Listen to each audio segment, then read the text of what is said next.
Hi, I am Dr. Kim Sage. Welcome to this video on what to do and how to overcome low-key chronic hypervigilance.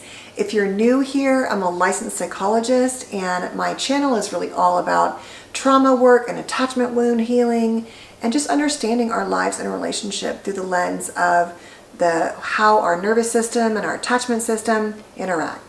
And nowhere is that more true than how we can be stuck in our trauma brains. And that is really the heart of this wildly loved series. If you are new here, please consider subscribing and clicking the bell. And that way you'll get notified when I post new videos. I am posting Monday through Friday in this series right now. So I'm so glad you're here. Please feel free to check out my online courses on how to deal and heal if you had more narcissistic or borderline parents, or just really emotionally immature and unstable parents, and how to heal your inner child and your inner parent, because the inner parent talks to the inner child, and how to identify some experiences you may have had in childhood. There are also some checklists and resources and things like that, so please check those out. Okay, so I've been talking all week about this low-key chronic hypervigilance. Basically this state of being where you're kind of always on guard, everything is your fault, bad things happen, you're often low-key annoyed, you're often quickly startled and stressed out by people's sounds and noises, and you overread and overanalyze. It's exhausting. And so even though being this way kept you safe in many ways in childhood, it is likely no longer serving you in your adult life today. And so that is the goal of today's video. Now I will say, none of these videos are meant to replace therapy. There is very much a place for therapy to be helpful. And I hope that if you have access to it and you're open to it, you will consider that. That is definitely on my list. But it also helps to understand, even going into therapy sometimes, if you're watching these videos, what are my issues? What are my triggers and things like that? And what do I want to learn more about? So I hope that this video helps explain some of that stuff too. All right, so the first thing is the fact that we do have triggers, and they can be things like, feeling rejected, feeling that somebody is going to not accept us, like I'm saying. It can be loud noises. It can be being startled. It can be putting yourself out there, taking a little bit of a risk, and someone not necessarily being open to it or judging you. It can be a fear of pain or bad things happening to you. It can be about feeling abandoned and afraid that you'll never be good enough. Remember, the heart of this low-key kind of vigilance, as I was saying, is really about you and how you perceive the world, that you're always, in some regard, responsible for what happens to you, and yet people are not trustworthy and they'll always let you down, or the world's not safe, right? You have bad karma or whatever it is. It just always feels like bad things happen. You're easily triggered. And so those triggers can really go back to things in childhood. Like I was saying, the sound of a parent's voice, or the way they rolled their eyes, or, the size, or slamming cupboards and cabinets, the silent treatment, that can be a trigger. And so if you'll think about what your triggers are, a lot of them can go back to how your caregivers responded to you when they were upset with you, and when you were upset, or when you needed them, or when you wanted connection, or just how they dealt with you in general, emotionally and physically. What did they do or not do? And you might find that those are things that trigger you today. Like I said, if your child who's like 6 rolls their eyes at you, and that's things that 6-year-olds do, or, surprisingly now, yeah, it's not just teenagers, it's little kids because of all the media they're exposed to. If you can't get clear in the moment that that's not about you, if that eye roll trigger somehow flips in you and triggers that you're disrespected, you're not worthy because the parents you had would always roll their eyes and mock and minimize you, chances are really good you're not going to respond to your child in the way you'd like to. You might yell and scream and lose it, right? As opposed to be able to say, wait a minute, this is not about me. This is about my child. This is a moment where I can teach them something. This is actually a learning opportunity to talk about how that makes me feel and what that means. But if you don't know what your triggers are, you're going to be triggered by a lot of things a lot of the time. And frankly, nothing triggers us more And I also believe nothing can be more healing, but nothing can trigger us more than our own children. Because especially if you're trying to be a different parent and they have all this space to be, non-compliant or to be disrespectful or to roll their eyes or to be annoying and act out.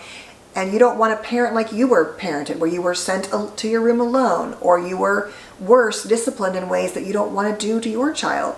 It's really important. Or let's say it's your partner, and your partner basically triggers things in childhood where they have a deep sigh, but maybe they don't really mean a deep sigh. But in your childhood, a deep sigh meant you were about to get in more trouble, or you're going to get screamed at, or you're easily startled. And so when your partner drops something, or your child, like a glass of milk, or as I said, my childhood, I gave an example of me dropping a gallon of milk as a young child and my mom losing it, it triggered this thing where whenever I drop something, I'm always afraid like I'm going to get in trouble. And with my own kids, I've had to really work at when they would drop or break something to take a breath and be like, it's okay, it's okay. I mean, we all have moments where we lose it, but the goal is to be different. So if you don't know what those triggers are, it's going to be hard for you. So I would say do an assessment. Where did you feel like you got in trouble in childhood? What sounds or noises or expressions or things trigger you, so that you know? That's the first thing. Because once you know what your triggers are, then you can begin to kind of explore what those are and begin to formulate how you want to now respond differently. The next thing is to learn to breathe and to pause and to set boundaries. These are actually three things, but learning how to slow your nervous system down. So for example, when your child drops the glass of milk and your first reaction is to be like, oh my God, that's a nightmare, it went everywhere. That's a trigger. And even though you can feel it rising up in you, you pause and you breathe and you go, you just slow down. Because if you don't slow down, you're going to react in your right brain, emotional brain, and oftentimes that pattern from childhood, and it is not going to be a response you're going to feel proud or good about later. And that's okay. We do that sometimes. We can make repairs and say, I'm really sorry, that wasn't okay. But we don't want to keep doing that, because then we're back to childhood, never feeling good enough, right? And we're trying to heal ourselves and our parenting and things like that. So breathing and pausing. I have to say that pausing can be a profound change in your life if you can learn to pause before you respond. And then ideally setting boundaries around what you will and won't accept around your triggers, around your partner, right? It's like if you don't work on that and you're just letting things go all of the time, you're going to be triggered all of the time. And then you're going to respond all the time in ways that you probably don't want to.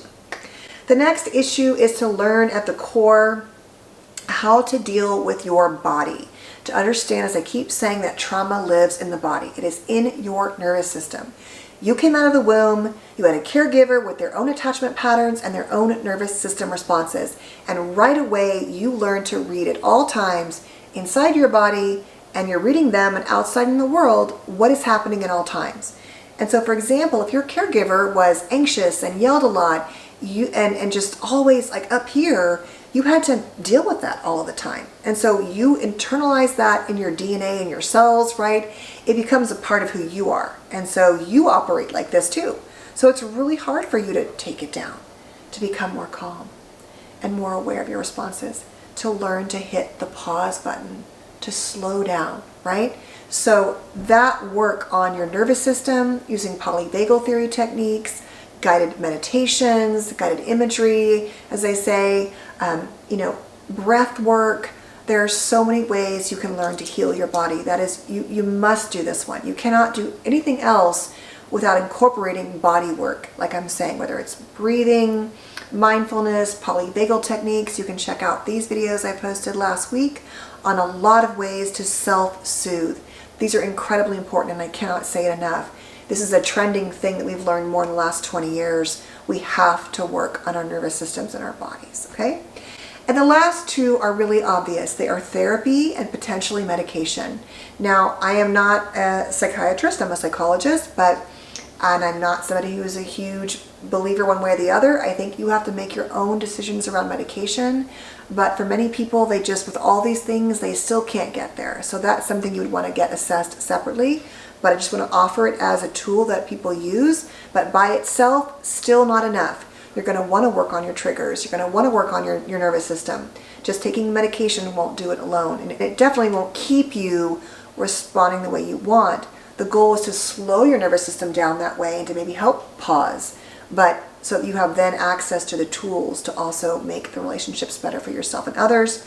And obviously working on things in therapy like your attachment wounds and your relationship dynamics.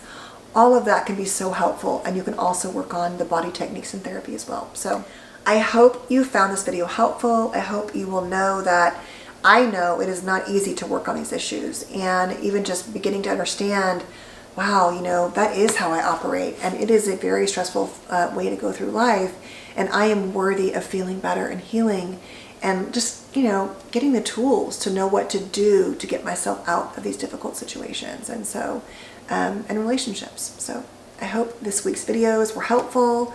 I hope you'll know you are truly, truly worthy of it, and I will see you next week. Take good care. Stay safe. Bye, guys.